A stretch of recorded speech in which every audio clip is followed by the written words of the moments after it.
passion for reading. I want to go through my reading journey.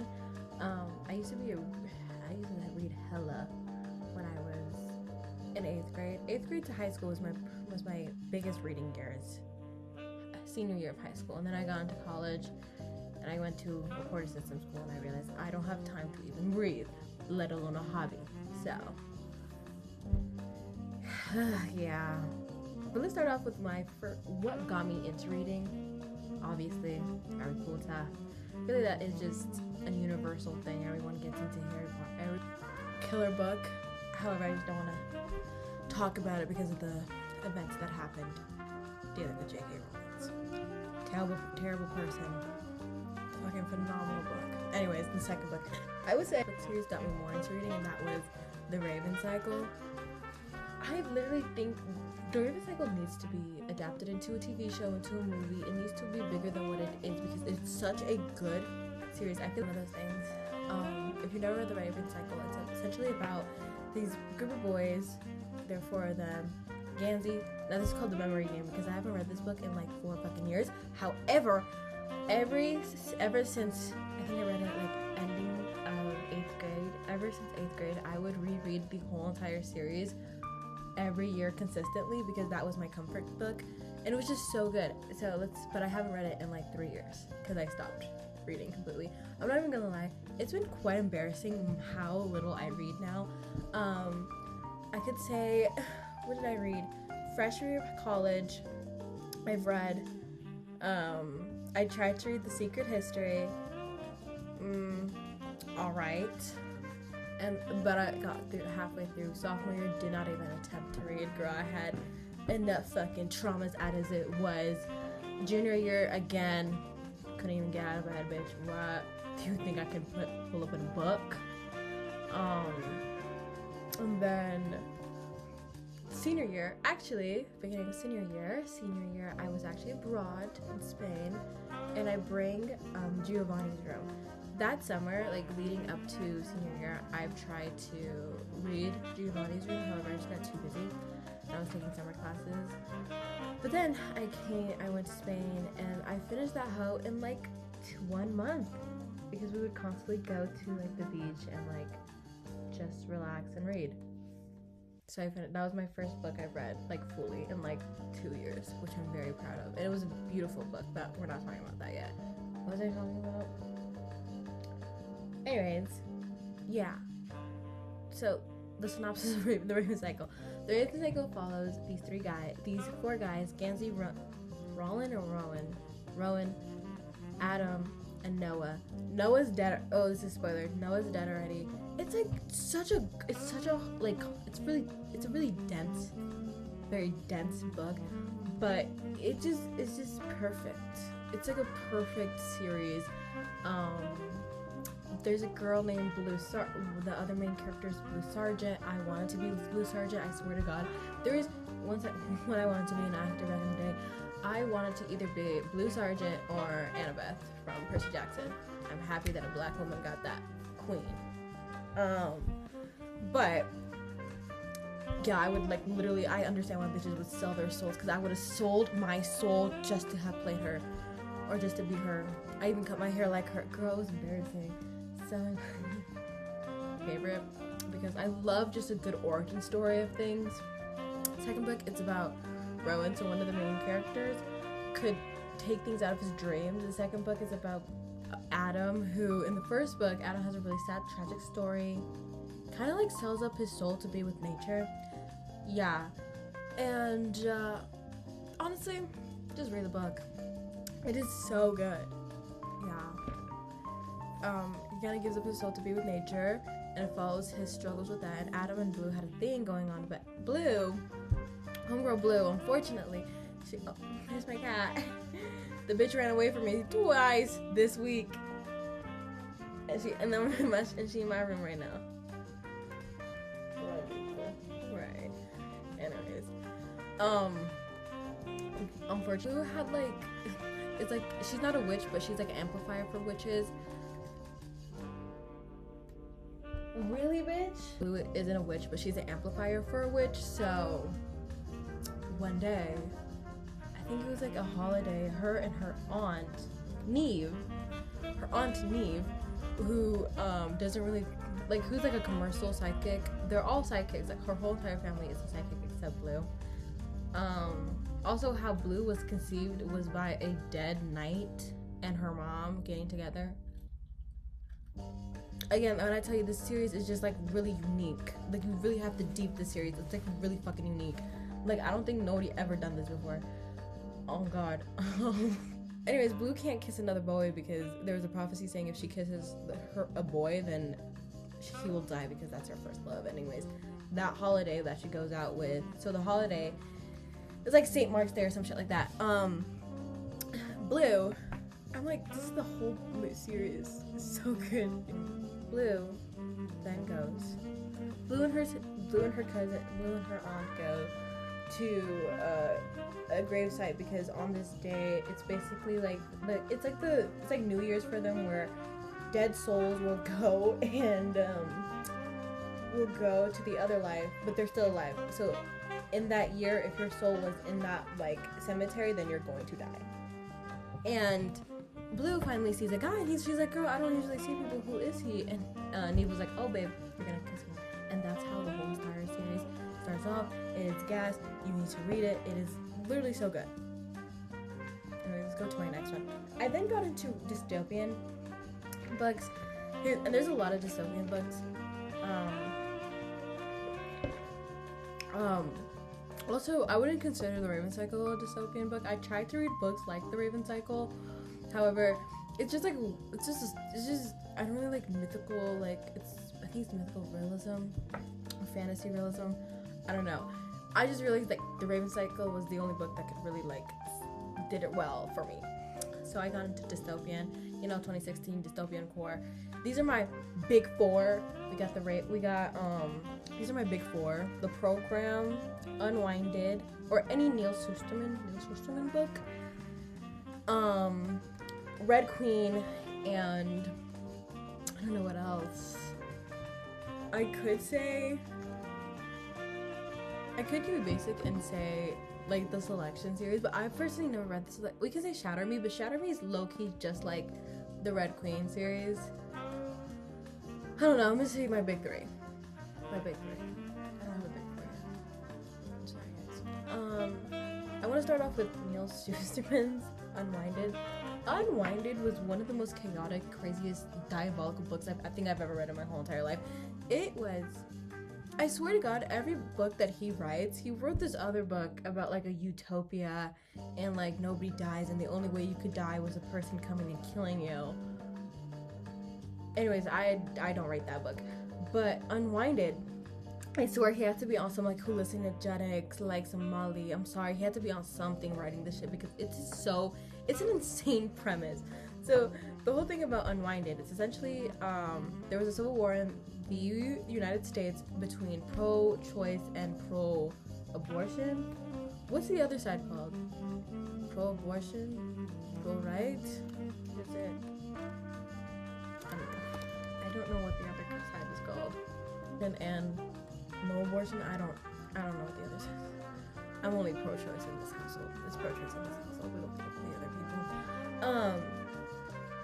There was a civil war, and then I think the pro-life side won. However, to compromise with the pro-choice side, the pro-lifers were like, okay, we can set a new rule that like you have to have the baby full term. However, when the baby pops out of you, you can go to a neighborhood and then drop it off. It's called storking. Or if you want, you can take care of the child for however long you want, but before they turn 18, you can give it up to the government, and they will do something called unwinding, which is essentially just killing them and using their body parts for other people. I read a similar book that was like a movie adaptation with Andrew Garfield called Never Let Me Go or Never Let Me See, I don't know, something like that. It had the kind of the same premise, but all I remember from that book is that everyone in my class that read that shit hated it. I had no opinions about it because it was just, bitch, I didn't read it, I'm not gonna lie to you. It was not my cup of tea. It was not my cup of tea after reading this shit, girl. So that's the whole premise of the book. I would hope if this world ever comes into fruition, knock on wood, it never does, because that would like just, you know, shoot me in the head, fucking old Yeller style, if that ever happens. I would hope somebody in that world, when they're signing this bill, like, okay, yeah, so like you can just stork the baby, cool, or you can give up your child to be killed and used for parts. How about we just have abortion at that point? How about we just, you know, have that abortion? But anyways, the book follows these 3 characters. One, and they all come from different backgrounds. One, I think the girl was like in foster care, and like if you're in foster care, you have to be very like good at something to survive until you're 18, and if you're not, then you will be unwinded. And she's unfortunate at a lot of things. She wasn't good at anything, so she got unwinded. So she was in the process of getting unwinded. And then there was this guy who comes from a family, but the family didn't want him anymore, so then he was unwinded too before his 18th birthday. That's fucked up. And then there's another kid who was in a cult, which I think is very prominent. I think that could genuinely come into fruition if this ever happens in our life. Well, again, knock on wood. Sorry, I thought I heard things. Knock on wood, it doesn't. But I would think that there would be a cult that would be obsessed with this, with being unwinded. Anyway, the whole book series then follows them. They didn't get unwinded. In the first book, and then the second book, the girl legs. I think her legs got like, not funny, but her legs got like shot or something. Crazy fucking book series. I didn't even finish it because I think I was just so sick and tired of reading about some crazy fucking nonsense. And it was pretty hard for me to DNF the whole series back then, so he really did a big one on me. But yeah. Next, I then want to then the Red Queen was genuinely just, oh no, I want to talk about the program. The program, I feel we don't talk about the program enough in society because it is ridiculous, but also very, it's like very how do I say this, relevant, because it follows a bunch of teenagers. So there's a new epidemic that people are very depressed, and that's the whole premise. Everyone's depressed. So what they do is they basically wipe your mind, eternal sunshine, right, to make you happy again. I don't know how it made you happy again, because I remember the depression not being like the depression was like, depression was more like a disease than, I don't know, it was like a cold, like how they described it was a cold, like, oh my god, you got the depression, like, you know what I mean? You got the depression. Oh no. And how to fix that would be you would get your mind wiped, and it follows these 2 people who are desperate in love with each other, but then they become depressed, so they got their minds wiped, and then they have to come back to each other. And like there's a lot of what's it called, and they try to like break the system because they're realizing it's not a right system. The whole book, again, it's a series. The first 2 books are from the main 2 characters from the first book, and then the second, and then the last 2 books are completely different characters, which I hate when a series does that, when they switch up the characters. It just pisses me the fuck off, because it's like, bitch, what the fuck? Just write a new series at this fucking point. But anyways, insane fucking book. I quite rate it though. I like it. Anyways, next, Red Queen. Of course, that's a classic. I feel like the Raven Cycle and Red Queen will become classics because they're just so perfect. Red Queen is essentially like there are 2 societies. There's red-blooded and silver-blooded. Silver-blooded have powers. Red-blooded don't have powers. Maeve is our main character. Mare is our main character. And she finds out she's a red blood with powers, and then the whole shenanigans begins. I only like this book because in the last book we find out that, anyways, I'm not getting into that, but I just like the whole series. I feel like it was a very good planned out series. Popular kind of book series, especially back then, where there would be one character that was not supposed to have powers or not supposed to be powerful, like the Shatter Me series, and they are.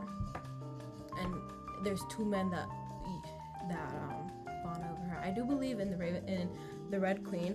she should have ended up with Maeve and not the other guy. I don't even know the other guy's name. I didn't like the other guy. He was boring. He was like, ew.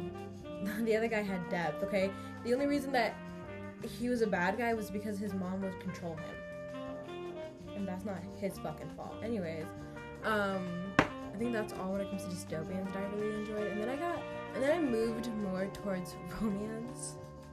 Shoot me in the fucking head, don't get me wrong. I love romance. I think romance is very necessary for life, even though I've never been in a romantic relationship. I think, you know, whatever. But I got into like, guys, this is how I know I'm gonna go to hell. I read Penelope Douglas.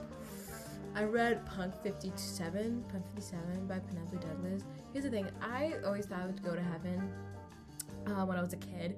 I would clean up the church on Saturdays. Every Saturdays at 4 p.m. my mom, my dad would pick me up. Only me, because my brother already had fucking access to heaven. I don't know why he didn't come with us. And we would go to the church and we would clean it up. So I would just vacuum. I would do more cleaning for my church than my own house. And then come to find out, like a year ago, I was talking to my dad about this because he was the one usually doing this with me. He was like, yeah, we just did it out of our kindness of our heart because we didn't have to do that because they had like a custodian for the church. So we only did it for no reason. For For God knows what no reason. So yeah, I just suspected I would go to heaven. I had a God is love wallpaper. However, after reading Penelope Douglas's discography, I only read 3 of her books, and from those 3 books, I just know, Mama, I'm not going to heaven. I'm going straight to fucking hell because her books, even I feel like I've committed crimes reading her books. It's so bad. Her books literally scare me. I don't know why I continue. Because here's the thing, Pump 87 isn't that bad of a book. I will say that. Pump 87 isn't bad. I feel like it's very tame. It's one of her tamest novels. And then we have Birthday Girl. I love a good older man. Sue me. Alexander Skarsgård. Sue me. Jack O'Connor. Sue me. Sue me. And then I read one of her more controversial books. I think it was Corrupt.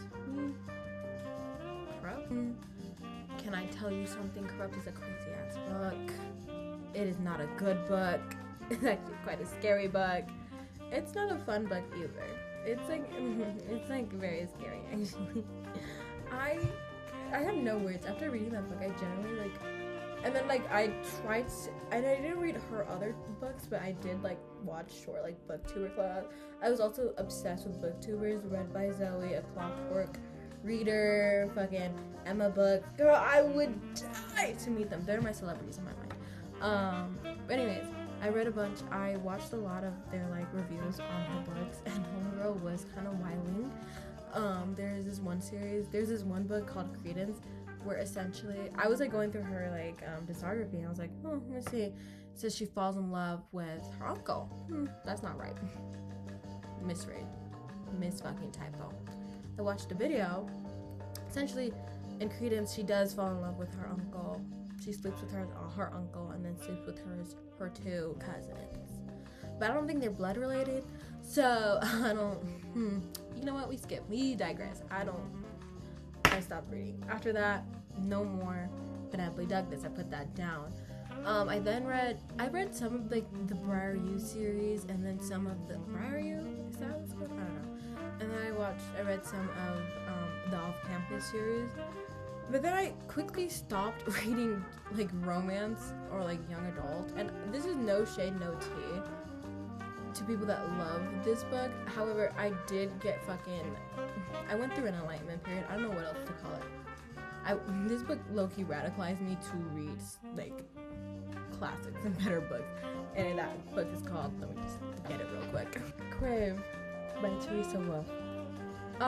If you like this book, I do not judge, because only God can judge, and he's like ugly. And also, I did read Killing Stalking, so personally I have no place to judge. However, this book series truly radicalized me to reading better books because it was just atrocious. And I would read the reviews and people would be like, oh, it's like low-key like Twilight. Twilight is goddamn fucking Shakespeare if you're gonna compare it to fucking this. It is fucking Oscar Wilde compared to this. James Bald compared to it is all the great writers compared to. Let me just read you some snippets. I used to highlight because I was just so shocked about how insane this book. Skyscraper cheekbones, red full lips, a jaw so sharp it could cut stone, smooth alabaster skin, and his eyes a bottomless obsidian that sees everything and sees and shows nothing, surrounded by the longest, most obscure lashes I've ever seen before. Girl, calm down. Oh my god, this one had me gagged. Into YA romance. The new girl swooning over the hottest, most unattainable man. Girl, let me tell you something. I would too. Baby, you are not different. You are not different. I hate bitches that think they're different. Anyways, I hope I can tell you, like, this is not a good book. It's essentially like a vampire romance. No, this was a good one too. Or, but she says, bite me, and he goes, no, I don't think so. He looked me up and down. I'm pretty sure you won't even make an appetizer. So you're calling me skinny, tiny, petite, falling through the cracks. Bella Hadid's invited, like, thank you, papa. Anyways, yeah, terrible book. It's essentially like vampires. It runs amok. It was terrible. I only read half of it, and then I stopped because I was like, I low-key do deserve better. I do deserve better than this. And I stopped reading it. And if you like this book series, you know, that's your prerogative. I have no judgment. Then I got into classic. I've read Brave New World. I read Brave New World. I only read it because I had a Brandy Melville shirt that had Brave New World on it. And I thought it'd be cool to read the book. It was great. Essentially, it's about a society. There's two societies. One, it's all about ultra capitalistic, ultra like money, and like once you get off work, you do a bunch of drugs and orgies. That's kind of like the gist of that society. And then there's the outside society where it's like uncivilized, which is like really fucked up to say to them, because I'm pretty sure the biggest critique was like the outsiders were mostly minorities, which is kind of fucked up. But anyways, it's like really fucked up. But there's this one guy who goes into the higher society, and he realizes he doesn't like that hoe, and then he goes back to the outside society, and then he dies. And then I read Animal Farm. Animal Farm will always be one of my top favorite classics because it's such a good classic, and they simplifies it into such simple little terms. Essentially the humans are being assholes to the animals, and the animals are like, yo, we're not supposed to be treated like that, what the fuck? And then these pigs, also fuck them fucking pigs, that's why I don't eat pig. Astaghfirullah, like I don't fuck with pigs. Actually, one of my New Year's resolutions was to stop eating pig. I don't eat it that much. However, I think it's just nice to not eat pig now. MashaAllah. Anyways, like, let's have a revolution. La vive la France. Fuck yeah. They have a revolution. They overthrow the humans in the situation, and they become like this communist kind of world where everyone is making doing the same amount of work, and nobody's treated upper. Until the pigs get a little too fucking greedy, and they're like, you know what? We kind of came up with this idea, so like, why don't we just live in the house? Oh, maybe we should eat more because we did like help y'all bitches read. And then they start walking on their hind legs, putting on a suit, and they become humans too. And also, the most fucked up part about this whole entire book was that they killed Snowball off, which is the saddest fucking part, because Snowball was just innocent. I feel like the whole character of Snowball was like, he was just innocent, and he just did shit. He was just a genuinely just nice, in this scenario, he would be just a genuinely nice person. And he gets killed off. Again, fuck them pigs, bro. Fuck them raggedy ass pigs. So they end up, the ending of the story is them in the house eating animals too. Crazy. Fuck them pigs. And essentially walking on their hind legs and turning into humans. And the whole concept of this book, what I gathered from this book is humans are innately greedy ass bitches, and communism will never work because there would be one bitch that's like, I think I deserve one thing more, and I think I deserve one thing more. I feel like, not to be too political, you can have those things. However, I feel like society just needs to handle for just the necessities: food, water, shelter, and healthcare. Those 4 things should be just a human right. And coming into college, I thought that was a very universal thought. Apparently, I surround myself with people that think alike and are just, I'm sorry, good people. And going into college, I actually was, one thing you could do if you go to college, or just take, if you just want to just lose hope in society, is definitely take a political science or an economics class. I had to take one because my school requires you to take a like social science, which I like. I think the class was very interesting.